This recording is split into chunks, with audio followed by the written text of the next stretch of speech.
नमस्कार दोस्तों, राधे राधे, जय जय श्री कृष्णा। दोस्तों, वंदना भोजक चैनल से मैं आप सभी का हार्दिक अभिनंदन करता हूं। दोस्तों, हम जब भी कोई प्लॉट या जब भी कोई भूखंड या ज़मीन हम खरीदते हैं तो सबसे पहले हमें वास्तु अनुसार देखना चाहिए कि ये प्लॉट या ये जो भूमि है वो शुभ है या अशुभ है। इसमें जो हम पैसे लगा रहे हैं वो अच्छे हैं या इस ज़मीन के अंदर पैसे नहीं लगाने चाहिए। दोस्तों, ये सभी जानकारी हमें रखना बहुत ज़रूरी है, क्योंकि हम जीवन भर की पूंजी एक भूमि खरीदने में लगा देते हैं और यदि वो भूमि हमारे शुभ नहीं होती है तो वो पैसे हमारे बेकार चले जाते हैं और जीवन भर परेशानी होती हैं। तो दोस्तों, आज हम बात करेंगे कि कैसी भूमि लेनी शुभ होती है और कैसी भूमि लेनी शुभ नहीं होती है। दोस्तों, सबसे पहले हम बात करेंगे अष्टकोणीय भूमि की, यानी 8 कोण वाली जमीन। जैसे इसमें मैंने यहाँ 1 नंबर नक्शे के अंदर दिया है 1 कोण, 2 कोण, 3 कोण, 4 कोण, 5 कोण, 6 कोण, 7 कोण और 8 कोण। इसको अष्टकोणीय भूमि कहते हैं। और ऐसी भूमि यदि हम खरीदते हैं और ऐसी भूमि के अंदर हम मकान निर्मित करते हैं तो ऐसी भूमि बहुत ही सुखदायक होती हैं। ऐसी भूमि हमारे जीवन को तरक्की उन्नति देती है और ऐसी भूमि के अंदर हम जीवन भर खुशी पूर्वक रह सकते हैं और जो आने वाली पीढ़ियां हैं वो भी ऐसी जमीन या भूमि या प्लॉट के अंदर खुश रह सकती हैं, आनंदित रह सकती हैं। दोस्तों, अष्टकोणीय भूमि आपको यदि मिल रही है तो आपको खरीदना जरूर चाहिए। ये बहुत ही शुभ भूमि होती हैं। दोस्तों, इसके आगे हम बात करते हैं 2 नंबर नक्शे की। तो 2 नंबर में जैसे मैंने यहाँ दिया है, ये सिंहमुखी मुखाकार भूमि है और सिंहमुखी आकार की जो भूमि है वो दोस्तों चतुर्कोणीय होती है। जैसे 1 2 3 4, ये मतलब 4 कोण वाली होती हैं।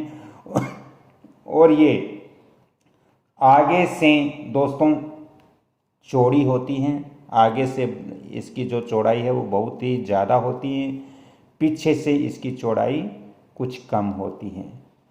तो ऐसी भूमि सिंह आकार भूमि कहलाती हैं। और ऐसी भूमि में यदि आप व्यापार करते हो तो ये बहुत अच्छा होता है। व्यापार इस ज़मीन के अंदर यदि व्यापारिक प्रतिष्ठान आप प्रारंभ कर रहे हो, फैक्ट्री, दुकान या अन्य व्यापारिक आप संबंधित यहाँ पर कोई निर्माण कर रहे हो तो ये बहुत अच्छा है।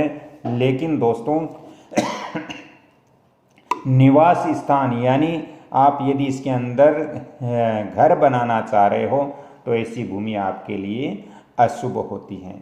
सिंहमुखी जो भूमि है वो केवल व्यापार के लिए अच्छी होती है। निवास स्थान एवं गृहस्थ के लिए ये शुभ नहीं होती हैं। दोस्तों, अब हम बात करते हैं तीसरे नक्शे की। तीसरा नक्शा यहाँ पर मैंने दिया है, जैसे विषम भाव भूमि, यानी जो भूमि 4 कोण वाली हो, जिसमें एक जो दिशा है वो बढ़ती हो, तो ऐसी भूमि विषम भाव भूमि कहलाती है। जैसे इसके अंदर 4 कोण 1 2 3 4, लेकिन 4 कोण हैं, लेकिन इस भूमि के अंदर एक दिशा है वो बढ़ रही है, तो ऐसी भूमि को हम विषम भाव भूमि कहते हैं। और विषम भाव भूमि के खरीदने से दोस्तों हमेशा दुख ही जीवन में रहेगा, जीवन के अंदर अशांति रहेगी और ऐसे घर में धन की हानि भी होती रहेगी। ऐसी ज़मीन हमें प्रॉफिट देके जाने वाली नहीं होती हैं, नुकसान देके जाने वाली होती हैं। तो विषम भाव भूमि भी हमें जहाँ तक हो नहीं खरीदना चाहिए, क्योंकि जब इसके अंदर आप मकान भी निर्माण करते हो तो ऐसी भूमि में बहुत सारी ज़मीन आपकी बेकार जाएगी, आपको बेकार छोड़नी पड़ेगी। इसलिए विषम भाव भूमि भी हमें नहीं खरीदनी चाहिए। इधर में यदि मैंने जो बताया कि विषम भाव भूमि आप खरीदते हो तो आपको नुकसान हो सकता है, ये धन हानि कर सकता है, ये जीवन में दुख उत्पन्न कर सकता है और अशांति भी उत्पन्न कर सकता है। घर में कलह कलेश का माहौल बनेगा, पैसे रुकेंगे नहीं, साथ ही अकाल मृत्यु इत्यादि भी ऐसी भूमि के अंदर हो सकते हैं। तो दोस्तों विषम भाव भूमि लेने से आप जरूर बचें। अब हम अगले जो चित्र की बात करते हैं, अगले नक्शे में बात करते हैं, अगले जो प्लॉट हैं उसकी हम बात करते हैं। दोस्तों इस प्लॉट के अंदर या इस जमीन के अंदर भी 4 कोण हैं, 1 2 3 और 4 कोण हैं।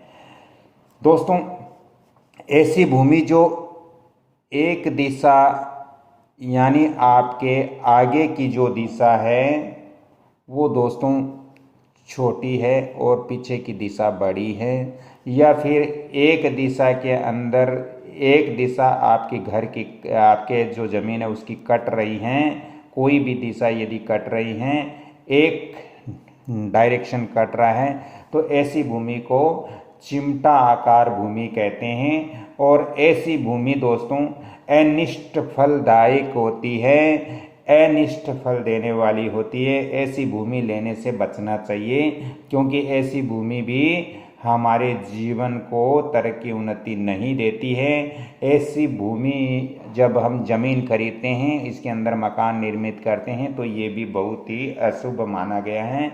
इसलिए मैंने आज जो 4 प्रकार की भूमि आपको दी, पहले अष्टकोणीय भूमि, दूसरी सिंहमुखी भूमि, तीसरी विषम भाव भूमि, चौथी चिमटा आकार भूमि। ये जो 4 प्रकार की भूमियां मैंने यहाँ बताई है, जमीनें बताई है, इसमें से सर्वश्रेष्ठ जमीन है आपके अष्टकोणीय भूमि।